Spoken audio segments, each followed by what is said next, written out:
ariko ntibishoboka. Twaje gukomeza izo famiye nubwo byari bitugoye ku buryo bwihutirwa. Tugiye kuva Kinshasa, hari abandi bavandimwe twavugishije badutumye ngo mukomere. Twavuganye na Mutware, twavuganye na General Bisengimana, twavuganye na Major Olivier wa Mungozi, twavuganye na William nubwo afunzwe, twavuganye na Byiringiro wa Senkoko. Abo bose baravuze ngo mwihangane mu izina ry'aba bantu bampagaze iruhande. Hari famiye ntoya zatekereje kugira ico zavuga, ariko n'abandi bazakomeza bavuge. Hari ubwo abanyamurenge tuza tubifata ngo ibintu byose bigomba kuvugirwa hangaha. Oya, abantu bakoze, nakomeje kuvugana na Muhire ku bintu by'ibitaro, ukuntu facture yari iteye ubwoba cyane, ariko nkuko babivuze none mu gitondo tuvuganye nabo dusanga aba bantu bose mubona n'abandi baserukira barakoze iyo facture ntizaja ku mutwe wa Muhizi gusa, abantu barakoze. Rero ifamiye yo kwa Ruteye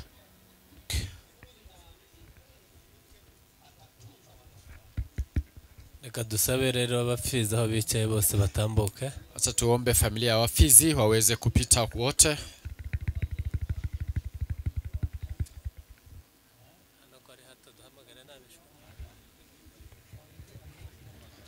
Ubwo hano habaye hatoya twari guhamagara n'abakwe n'abishwa, ariko nyine aho muri mwumve ko uwanja ni kidogo, lakini mungekuja hata wakwe na watoto wetu.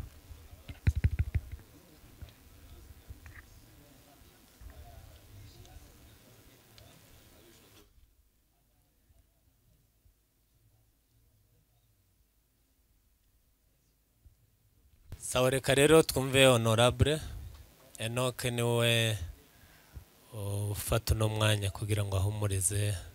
Acha tumsikie Enoch ndiye ataongea kwa niaba ya familia. Simbizi niba gusobanura bizabifata undi mwanya wa kabiri. Uyu mwanya twakore basobanura twari kugabanya kabiri. Niba hari abandi batumva mubegere, ni benshi, mubegere mubasobanurire. Nari navuze ngo nzagerageza gukomera, ariko ngeze hano birananira. Nubundi nari kongera ngo sinje uvuga kuko sinje mukuru, kandi mwabonye ko hari mukuru wanje, ariko ivyo twavyumvikanyeho. Yafashe umwanya w'ejo, natwe n'ejo twageze hano. Kuvuga muri uyu mwanya biragoye kuko haba hari umubabaro, no kuvuga ubuzima bw'umuntu ugejeje imyaka 40.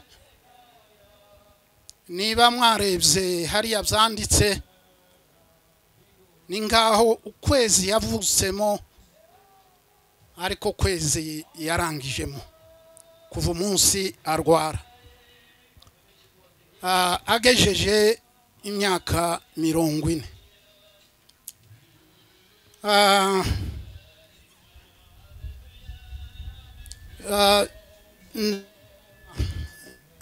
Wihuta nyine kuko umwanya ari mutoya. Umunsi arwara, ateka yo kurwara tureka kuyavuga, twihuta cyane. Freddy mukuru we niwe wandikiye n'iminota 48 za Kinshasa. Nyuma tuza kubaza amakuru turayamenya. Twakomeje kuvugana n'abantu bose ba famiye, haba mama we, ise naramubuze kuri telefone.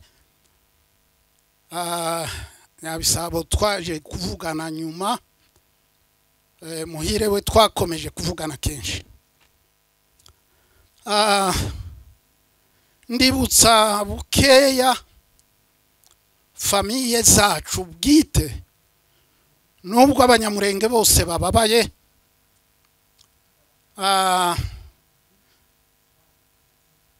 Nubwo abasinzira bose bababaye, nubwo abadahurwa bose bababaye, abantu baje aha bose bababaye. Vuganye n'abarimo bategura, turi mu nzira duhayituza, numva bavuga ngo bari bateguye intebe 700, none abantu barahagaze. Izo baje kongeraho, naherutse uwari ko ahamagara asaba ngo bashake izindi 100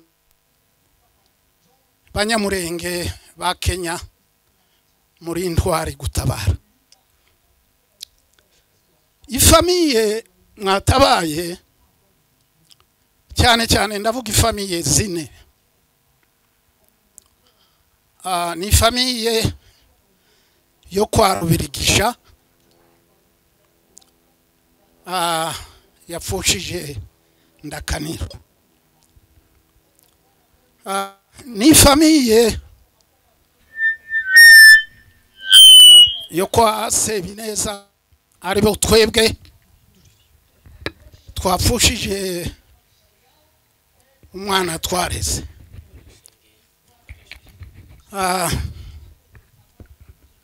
Iyi ni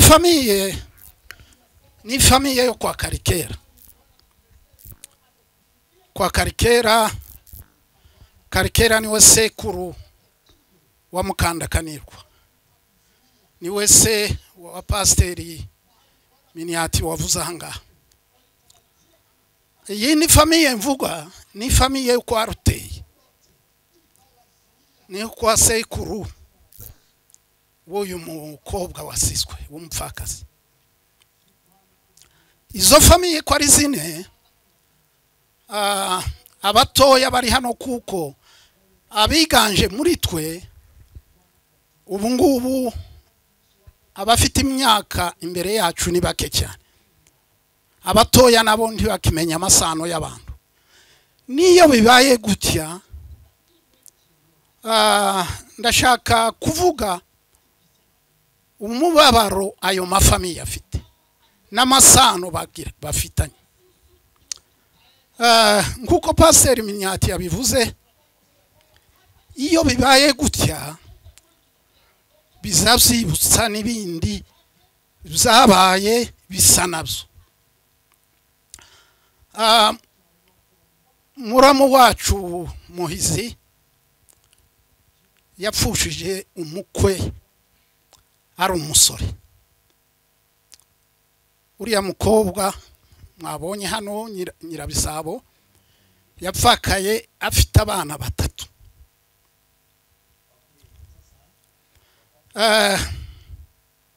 Umukobwa wa Minyati ashakwa kwa Muhizi, none nawe apfakaye afite abana 3. Andi masano yacu nuko kwa Ruteye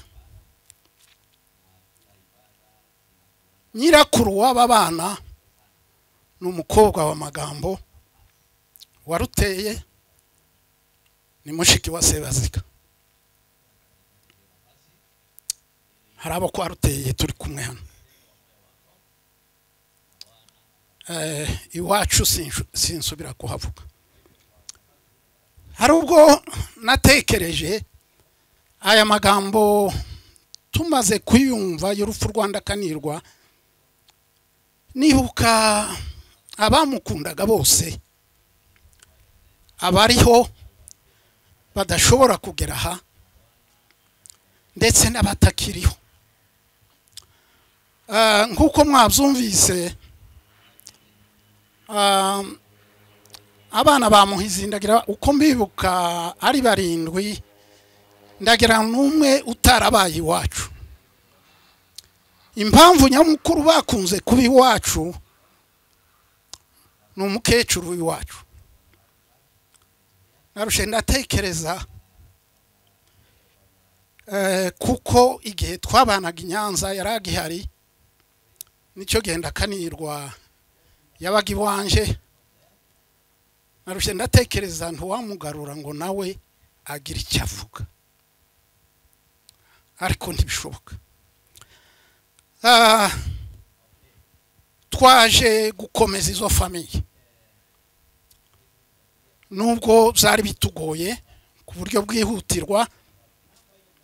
Tugiye kuva Kinshasa, hari abandi bavandimwe twavugishije badutumye ngo mukomere. Twavuganye na Mutware, twavuganye na General Bisengimana, twavuganye na Major Olivier wa Mungozi, twavuganye na William nubwo afunzwe, twavuganye na Byiringiro wa Senkoko. Abo bose baravuze ngo mwihangane mu izina ry'aba bantu bampagaze iruhande, baje kubashigikira. Mwihangane kuko nta kundi twagira, urupfu mwogacomwe rudahagarikwa. Inza nibuka ibi bitaro Ndakanirwa yarangirijemo, twazumvaga mu mateka kandi n'ibitaro bikomeye, ariko baragerageje ntibyashobotse. Nuko rero turabakomeje ayo magambo twakomeza tukayavuga, tukirirwa tuyavuga. Ariko se uwo mwanya twawubona? Hari abandi benshi nabampagaze hano iruhande bari gushaka kuvuga, ariko se aya magambo mvuze niyo bari kuvuga? Oya, ibyo ntibizashoboka. Umuntu arahaguruka akavuga ngo avuze mu izina ry'abandi, ariko ntawavuga ibitekerezo by'abandi ngo abishobore. Rero ijambo nyamukuru nuko twahagurukijwe twese aho turi, bishwa bacu mukomere. Uyu mukobwa wa Faka yakiri muto akomere. Imfu hari ubwo abantu bashakisha gukenyuka, hari ubwo abantu bashakisha.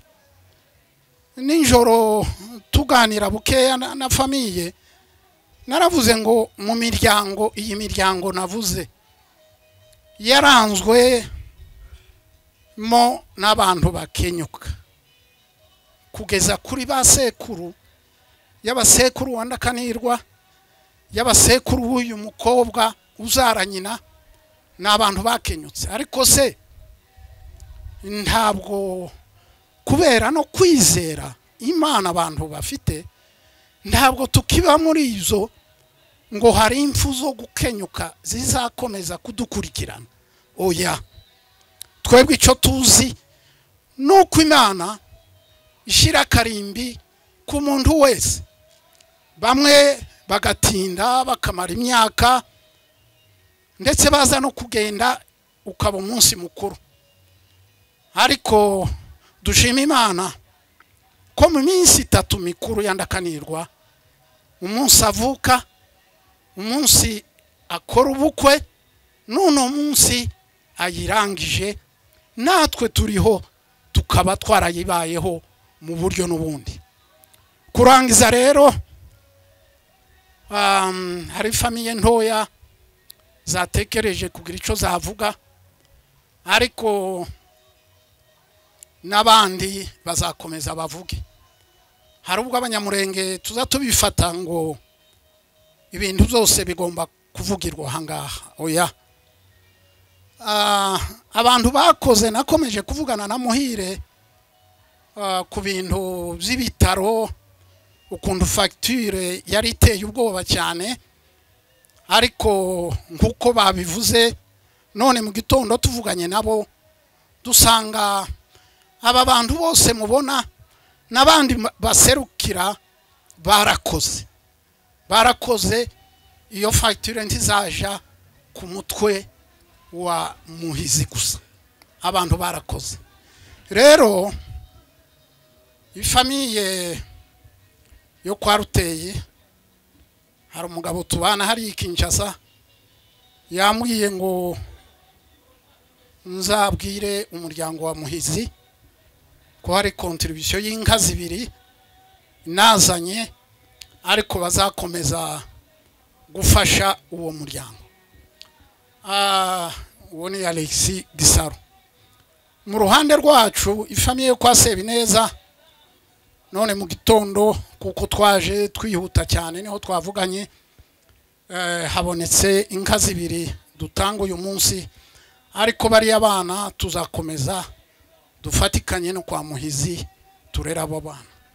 Murakoze, reka turangiriza aho ngaho tuvuga ngo ndakanirwa twaramukundaga, ariko Imana imyaka yiwe iravuga ngo igomba guhagararira aha ku myaka 40, hanyuma dutandukane tuje kumusezera imwakire mu iruhuko ryayo.